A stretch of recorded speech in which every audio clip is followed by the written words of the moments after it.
Hello hi नमस्कार। आपके साथ मैं हूं आदेश सिंह राठौर। एसआईआर का फॉर्म जो है वो आपने भरकर बीएलओ साहब को सौंप दिया है। 4 दिसंबर जो है वो आखिरी तारीख है बीएलओ साहब को आपका फॉर्म सबमिट करने के लिए, यानी कि आपका फॉर्म जो है ईसीआई के वेबसाइट में डाल देने का। अब देखिए कैसे आप चेक कर सकते हैं कि बीएलओ साहब ने आपके फॉर्म को सबमिट कर दिया है अच्छे तरीके से, और उसमें जो इंफॉर्मेशन आपने लिखी थी वही इंफॉर्मेशन दर्ज की गई है या नहीं। यानी कि आपकी इंफॉर्मेशन जो है वो सरकारी ईसीआई के रिकॉर्ड में क्या दर्ज होने वाली है, ये सारी जानकारी आप घर बैठे अपने मोबाइल से जान सकते हैं। तो इस वीडियो में हम आज आपको यही पूरी प्रोसेस करके दिखाएंगे, सिखाएंगे, जिसमें आप आसानी से समझ जाएंगे कि हाँ आपका फॉर्म जमा हुआ है या नहीं। देखिए सबसे पहली बात ये कि अभी 4 दिसंबर होने में वक्त है, समय है। तो अगर आपका फॉर्म सबमिट हो गया होगा तो आपको आज ही पता चल जाएगा जब आप उसे खोलेंगे, और अगर आपका फॉर्म जमा नहीं हुआ होगा तो वो भी पता चल जाएगा। तो पहली बार अगर आए हैं तो चैनल को सब्सक्राइब इसलिए कर लीजिए क्योंकि एसआईआर से जुड़े हर वो जानकारियां आप तक हम पहुंचाते हैं लगातार, जो है आपके लिए बहुत ज़रूरी, क्योंकि अभी आने वाले समय में बहुत सारी प्रोसेस और होनी है। अगर आपका जो फाइनल वोटर लिस्ट नई वाली आएगी उसमें आपका नाम होता है तो अच्छी बात है, और अगर नहीं होता है तो फिर आगे क्या करना है उससे जुड़ी जानकारियां भी इस चैनल पर मिलने वाली है। इसलिए चैनल को सब्सक्राइब कर लीजिए और ये महत्वपूर्ण वीडियो को बाकी लोगों तक भी शेयर करिए जो इंतज़ार कर रहे हैं, वो अभी बीएलओ के कह लीजिए कि आस में है कि वो फॉर्म जमा कर देंगे। तो इसमें अब वही आपको बताने वाला हूं। तो चलिए सीधे आपको मैं अपने कंप्यूटर पर ले चलता हूं। अगर आप चाहें तो अपने मोबाइल से भी ये जानकारी देख सकते हैं। तो सीधे अब कंप्यूटर पर तो eci.gov.in करके जब आप पेज खोलेंगे तो इस तरीके से विंडो जो है वो नजर आएगी, और इस विंडो में आपको फिर जाना कहाँ है वो आप देख लीजिए। फिर आपको जाना है इस एरिया में, ये साइड में सर्विसेज जो है वो नजर आ रही है, और फिर आपको क्लिक करना है फिल एनुमरेशन फॉर्म, इस पर क्लिक करना है। और अगर आपको 2003 के जो एसआईआर की लिस्ट चाहिए तो वो यहाँ आपको क्लिक करना है। हालांकि फिल इन्फॉर्मेशन फॉर्म जो है वहाँ आप यहाँ क्लिक करेंगे और इसके बाद आपको नज़र आ जाएगा कि कहाँ आपका फॉर्म अब तक पहुँचा है। अब जैसे मैंने फिल इन्फॉर्मेशन फॉर्म पे क्लिक किया तो यहाँ आपको मोबाइल नंबर जो है वो डाल देना है। चलिए अब मैं इसमें मोबाइल नंबर डाल देता हूँ। मोबाइल नंबर डालने के बाद यहाँ आपको कैप्चा कोड जो है वो डाल देना है। देखिए सीधा सा हिसाब आपको बता दें कि अगर आपने पहले से इसमें साइन अप किया है, कभी इसको खोला है, तो फिर आप आसानी से इतनी इन्फॉर्मेशन डालेंगे और आप ओटीपी के लिए रिक्वेस्ट कर सकते हैं। अगर नहीं किया है तो आप पहले साइन अप कर लीजिएगा, उसमें भी यही प्रोसेस है। आप साइन अप के लिए मोबाइल नंबर डालेंगे या फिर ईपीआईसी नंबर डालेंगे और फिर साइन अप करेंगे। उसमें आपकी इन्फॉर्मेशन मांगी जाएगी, आपके नाम बस मांगा जाएगा, और फिर उसके बाद आप रिक्वेस्ट ओटीपी के लिए कर सकते हैं। फिर उसके बाद वो आपको इसी पेज पर दोबारा ले आएगा जहाँ आपको फिर साइन अप नहीं करना है, सीधे आप लॉग इन कर लीजिए। अब मैंने ओटीपी के लिए रिक्वेस्ट जो है वो कर दिया है, और जो मैंने नंबर इसमें दिया था, जो मेरा नंबर दर्ज है ईपीआईसी या फिर वोटर आईडी जो कार्ड है उसमें ओटीपी जो है वो मुझे मिल जाएगा। अब मैं ओटीपी एंटर कर देता हूँ।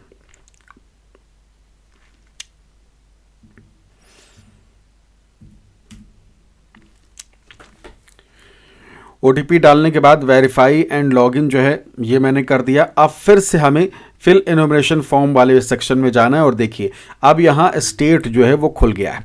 अब यहाँ जिस भी स्टेट से आप हैं वहाँ की स्टेट जो है वो डाल दीजिए। जैसे मैं यहाँ आप डाल देता हूँ, मान लीजिए मध्य प्रदेश। ठीक, आप जहाँ के हैं वहाँ की इन्फॉर्मेशन डाल सकते हैं।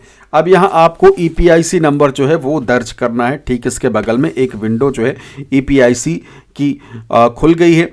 अब देखिए आपका जो वोटर आईडी कार्ड है उसमें भी ईपीआईसी नंबर जो है वो आपको मिल जाएगा, या फिर आपके पास जो फॉर्म पहुंचा होगा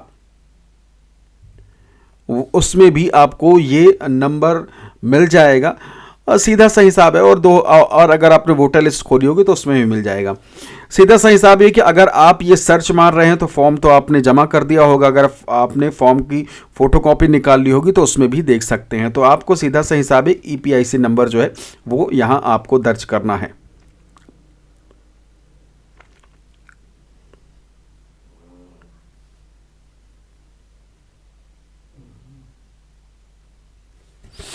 अब EPIC नंबर दर्ज करने के बाद आपको सर्च में डाल देना और देखिए यहाँ क्या लिख के आ रहा है, प्री फिल्ड इंफॉर्मेशन।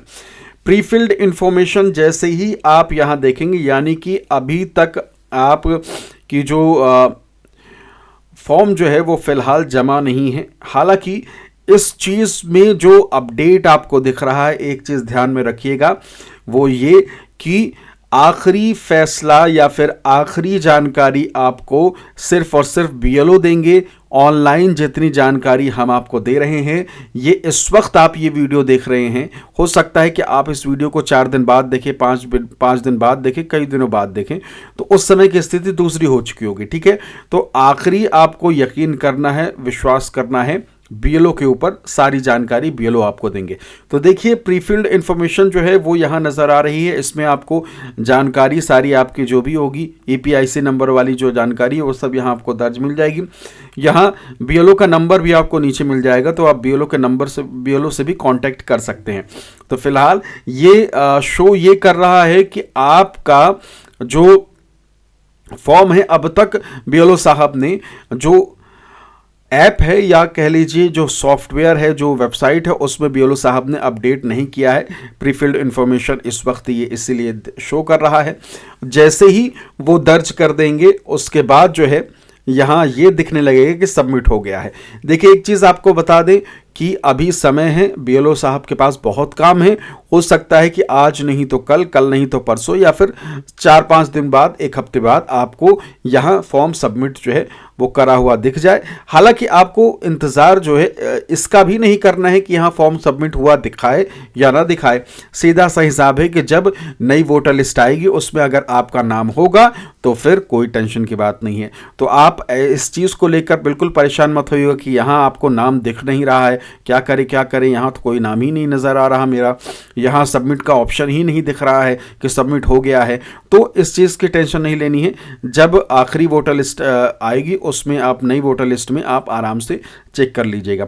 हालांकि एक बार फिर से बता देता हूं, आपको यकीन करना है BLO और जो भी आधिकारिक अफसर हैं उनकी बातों को। ठीक, अब जब अगर आपका फॉर्म सबमिट हो चुका होगा तो कुछ इस तरीके की चीज़ें जो है वो नज़र आएंगी। जैसे ये लिखा हुआ है, your form has already been submitted with mobile number. यहाँ आपको मोबाइल नंबर होगा। For more detail contact your BLO। देखिए यहाँ भी BLO से ही कॉन्टैक्ट करने की बात जो है वो फिलहाल कही जा रही है। तो ये है, तो आपको मालूम चल गया होगा कि आखिरकार फॉर्म जमा हुआ है या नहीं, ये जानने के लिए आपको क्या करना है। ऐसे ही हर इंफॉर्मेटिव वीडियोस को पाने के लिए हमारे चैनल को सब्सक्राइब करना बिल्कुल भी ना भूलें। और हमारे साथ बहुत सारे ऐसे यंगस्टर जो हैं वो लगातार जुड़े हुए हैं। वो हमसे ये पूछ रहे हैं कि YouTube के लिए अगर हम कंटेंट बनाना चाहते हैं, वीडियो बनाना चाहते हैं, तो उसके लिए बेहतर माइक कौन सा हो सकता है। तो इस वक्त आप देख पा रहे होंगे जिस माइक का इस्तेमाल मैं कर रहा हूँ, ये माउना का माइक है। माउनो का ये ब्रांड है और आप चाहें तो आप भी माउनो ब्रांड का माइक जो है वो ले सकते हैं। आवाज़ कैसी है वो आप सुन पा रहे होंगे। इसलिए बेहतर वॉइस क्वालिटी के लिए, क्योंकि कंटेंट का हिसाब जो रहता है वो 2 ही चीज़ों पर निर्भर करता है।